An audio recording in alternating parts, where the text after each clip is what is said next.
Chapter 4, the Electoral Politics. In this unit, we will be discussing about how the representatives are elected.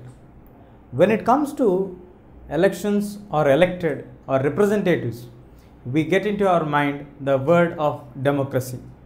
In this chapter, we also will try to establish the link between the elections and democracy, and we would also like to look at the views why the elections are mandatory to have or to say that a country is following democracy.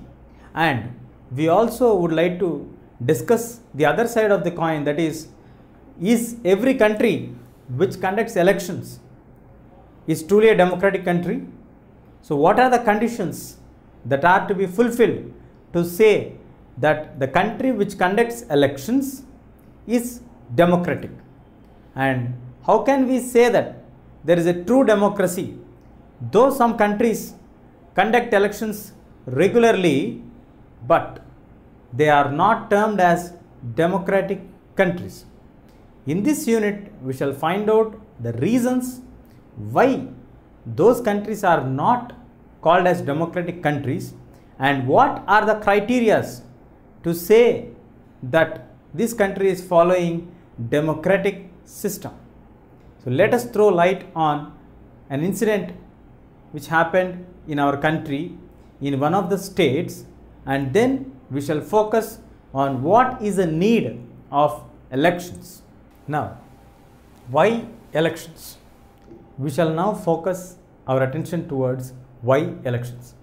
But before discussing the details of what is an election, why do we need elections, or what is the role of elections, let us have a case study on one of the states. As I mentioned earlier, it was a time of around midnight, around 12 o'clock. There was an expectant crowd waiting for the leader.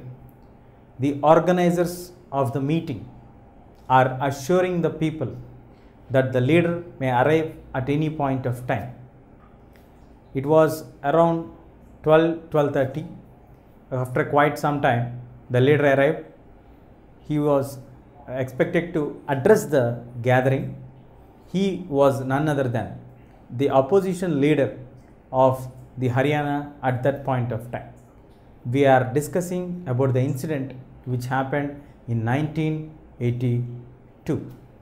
So from 1982 to 1987, the Congress is ruling in the state of Haryana. Haryana is a state which is located in the northern part of India, which is just below the Jammu and Kashmir. Now, in 1987, the incident what we discussed, that the people are waiting for the leader. The leader is none other than Mr. Devi Lal. Who is Mr. Devi Lal? Devi Lal is the Haryana Sangharsh Samiti Party chief. So, being the chief of a political party, and he is also the leader of the opposition in the assembly. So, in 1982, when the elections were held, the Congress won the elections and formed the government. And he, as well as the other leaders, lost the elections, and they became the opposition party in the assembly of Haryana. Now, in order to regain the political power, he started a new movement called Naya Youth. This Naya Youth was organized in 1987. So this Naya Youth is exactly after the 5 years, that is from 1982 to 1987, the 5 years the Congress has ruled, and now it is the time for the elections. So when the time of the election started, 1.5 years before onwards, Mr. Devi Lal is spending his life or his days very busy. He is the busiest person of that point of time. He starts his day by 8 o'clock and he takes sleep by around 11 o'clock, which means he is spending more than 18 to 20 hours in just moving around. Now, this man is not very young. He is very old. He is nearly 76-year-old man. So, 76-year-old party chief, Haryana Sangharsh Samiti Party chief, Mr. Devi Lal, was what is he trying to do from morning 8 a.m. to night 11 p.m.? Why are people waiting for him even it crossed the midnight? How and what made them to wait for such a long time? It is nothing but the hope for the people. When he started the movement of Naya Yudh, which means that he understood the people are not happy with the existing system of rule, with the government's policies. So when the people are not happy with the government policies, he decided to encash them and turn them towards his political party by assuring the people that he would do justice to them and he would live up to the expectations of the people at that point of time. So now, when he organized this campaigning of Naya Yudh in 1987, he gave a large promise, that is, he would waive off the loans of the farmers and also the small businessmen. With the dissatisfaction towards the existing government policies and the great hope of waiving away of their loans, which are actually a burden for the farmers because of the lack of the rains at that point of time, and also the businessmen who are paying high rate of interest to the money lenders. So this man appeared to be as a messenger to save them. So the people all along with his party, he also made a coalition with the other opposition parties and ran for the elections giving these promises.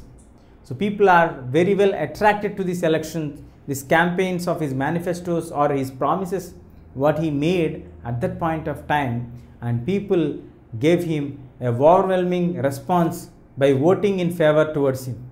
Out of the 90 seats of the assembly, his coalition party won 76 seats.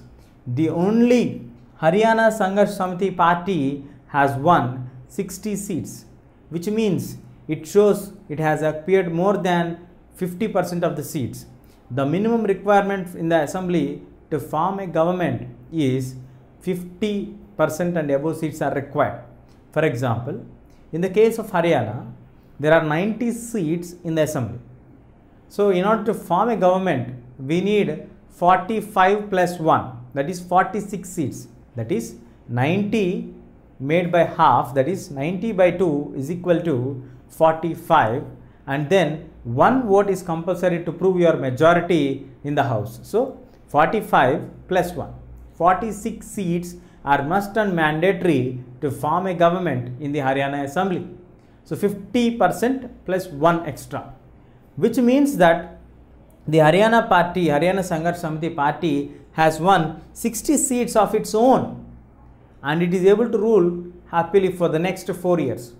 In the year 1991, when the elections have come again, that's a bit early. Actually, the elections will be conducted for 5 years, but here we can see a case where they have come 1 year earlier. So in 1991, when the elections have come, the existing government, again people are dissatisfied with the existing government.